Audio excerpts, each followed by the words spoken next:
Érica, tudo bem Oi, contigo? eu tô bem, e você? Meu Deus, mulher, a última vez que você esteve aqui, você tava grávida ainda. Barrigão. Já nasceu, já tá magra de novo, já um monte de coisa. Já tô amamentando, você falou aí do arroz dourado, graças a Deus lá em casa tudo certo. Tudo certo. Tudo certo, tudo em paz. Que maravilha. Érica, pra gente falar hoje, você está aqui, sobre um assunto que eu acho tão importante, até quando eu mandei pra você a sugestão, você falou assim, é isso mesmo. É olhar para os nossos medos, aquilo que me incomoda, aquilo que me deixa desconfortável. É importante fazer isso, mas por quê?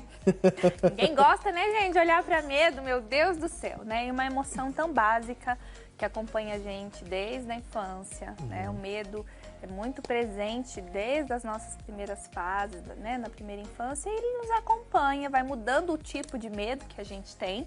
Alguns medos, inclusive, nos acompanham, aqueles que ficaram marcados como trauma, e muitas pessoas têm dificuldade de lidar com isso, porque aí ele forma uma barreira, né? E é justamente por isso que a gente precisa olhar para os nossos medos. Uma coisa é o medo que me impõe um limite, e a outra coisa é o medo que me coloca uma limitação, né? Limite é aquilo que é uma dificuldade de algo desconhecido, mas que eu não me apavoro se eu tiver que enfrentar, né? Por exemplo, falar em público, falar na tela, falar para uma câmera. Tem gente que tem dificuldade. Sim. Isso é um limite, mas não é uma limitação. Ela enfrenta e vai. Limitação é quando isso me causa um temor ao ponto de provocar reações físicas, né? E aí pode chegar a um ponto de ser uma fobia. Então, quando eu não olho para os meus medos, a tendência é que eles vão aumentando.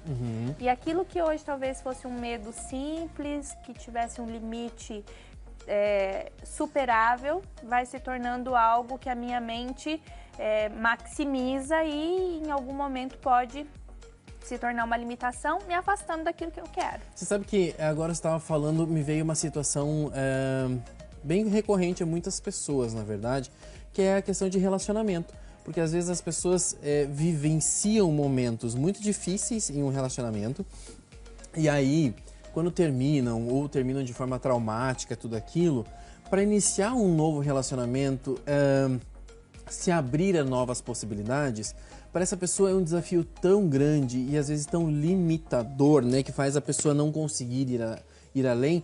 E na verdade isso é um medo, né? E muitas vezes ela bloqueia isso, ela não quer olhar o que é que causou tudo aquilo. E é importante se olhar, né? Se analisar também. Sim, até porque, Thiago, se a gente não olhar para isso, eu vou chatear quem está nos ouvindo, né? Mas é verdade? Nosso medo, ele é extremamente magnético. Ele vai trazer para a nossa existência justamente aquilo que a gente mais tem medo. A pessoa que morre de medo de ser abandonada, muito provavelmente ela vai viver situações onde a sensação de abandono é frequente. A pessoa que tem medo de ser traída, a pessoa que tem medo de se sentir rejeitada. Porque o medo, ele como se fosse uma lâmpada que acende na direção de uma ferida que a gente precisa tratar, né? Então, o que eu falei, ferida de rejeição, ferida de abandono, ferida da criança interior ferida, né? Que você vai falar daqui a pouco também. Então, o nosso medo nada mais é do que um reflexo da nossa alma, do nosso interior, nos mostrando, tem algo aí, tem um espinho nesse lugar. Precisa dar uma olhadinha. É que nem a febre para o nosso corpo. Algo não está bem, a gente não tem febre normalmente, né? Mas quando a nossa saúde de alguma forma está sendo comprometida, o nosso corpo ele mostra sinais, então a nossa alma também. O medo é um dos sintomas que a nossa mente descobriu para mostrar que a gente tem uma dificuldade ali. E não é enfiar debaixo do tapete, fazer de conta que tá tudo bem, né?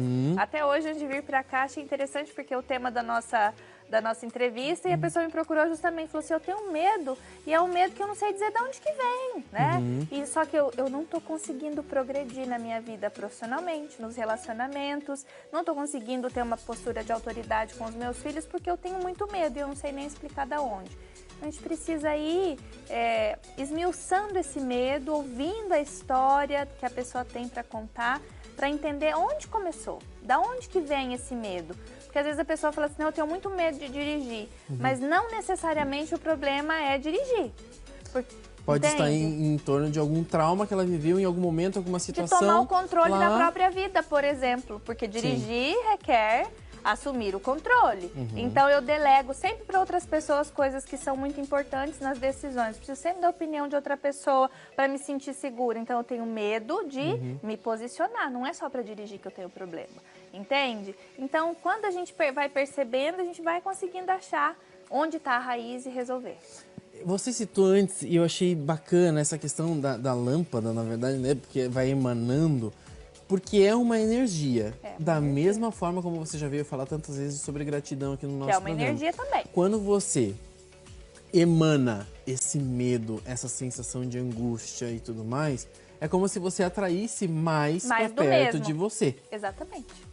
Tem um monte de medo de acidente de carro. Gente, você vai viver situações, vai assistir, vai ver na internet, vai passar por situações que correspondem a isso. Entende? Porque você está numa vibração compatível com aquilo. Você, é intencional? Você está querendo? Claro que não, gente, não é racional. Mas como a tua mente fica vibrando nesta frequência, ela vai buscar mais do mesmo, vai buscar mostrar, até para que a gente tenha oportunidade de enfrentar isso e resolver. Sim. Não é pra gente ficar guardando, é pra gente falar, tá, então tô cansado de ficar com medo, agora eu preciso resolver, como é que faz? E eu acho que era esse ponto que eu queria chegar aqui com você, Érica, é justamente isso. Porque é um desafio também para essas pessoas olharem para isso e falarem assim, eu tenho um problema com isso, eu preciso resolver isso na minha vida. E aí buscar ajuda, porque às vezes a gente não tem controle da nossa vida de uma maneira onde você, eu tenho dor disso, vou resolver dessa forma, você é assim, você é assado e resolvido. Não, muitas vezes você precisa pedir ajuda para um terapeuta, para um psicólogo, para um amigo. Alguém tem que ouvir você também em algumas situações. Você acabou de me perguntar aqui no bastidor, né? Se eu tenho medo. Tem, gente. Todo mundo tem. Medo é uma emoção básica de todo ser humano. E medo também é bom, cabe dizer aqui, né? O medo faz a gente ser prudente, a gente ser responsável. Então a gente... que eu falei do limite, quando você sabe que chegou num limite seu, você vai respeitar o limite desse medo e entender que até ali você vai, depois dali você precisa desenvolver alguma habilidade nova. Sim. E ser ouvido por alguém, um terapeuta, um psicólogo, um amigo sensato, um familiar imparcial, vai ajudar quando você conta a sua própria dor, o seu medo, você mesmo também está se ouvindo. Sim. E você vai ter novas interpretações daquilo. E tem situações em que o medo realmente é muito grande, né? Tem uma técnica da programação neurolinguística que trata a fobia, né? E é uma técnica simples, que praticamente numa única sessão a gente consegue eliminar a fobia de uma pessoa que passou a vida inteira morrendo de medo daquilo. Mas por quê? A gente precisa entender onde originou. Aí quando a gente chega lá na origem, é igual cortar a raiz de uma... Acabou, né? Mas eu preciso primeiro olhar para isso. A gente não vai conseguir tratar nada sem que a gente debruce tempo e tenha essa abertura. É uma frase de Sêneca que diz que faz parte da cura o desejo de ser curado. Né? Do medo funciona da mesma forma. Enquanto eu nego o medo, eu carrego ele comigo. Mas quando eu falo, não, tô me borrando de medo. Pronto, já comecei a me curar aí, né? Preciso olhar para isso, o que eu quero tá lá do outro lado do medo, então vou ter que descobrir uma forma de superar esse medo, né? De abrir meu coração e resolver essa questão. Seguir em frente. Seguir em frente, senão eu vou ser escrava do meu medo, né? Já terminou. Vamos passar rápido. Obrigado mais uma vez. Eu que agradeço, meu querido. Sempre Conte muito sempre bom. com a gente. Agora, depois que a gente já tá vacinado, já tá um monte de coisa, já posso pegar nas pessoas de volta. Bom. É tão bom. Eu gosto demais. Obrigado, Érica. Eu que agradeço. Mais uma vez, até a próxima. Até, se Deus quiser. Próxima vez, traz da tua filhota, tá? Trago, pode deixar. Quero só ver.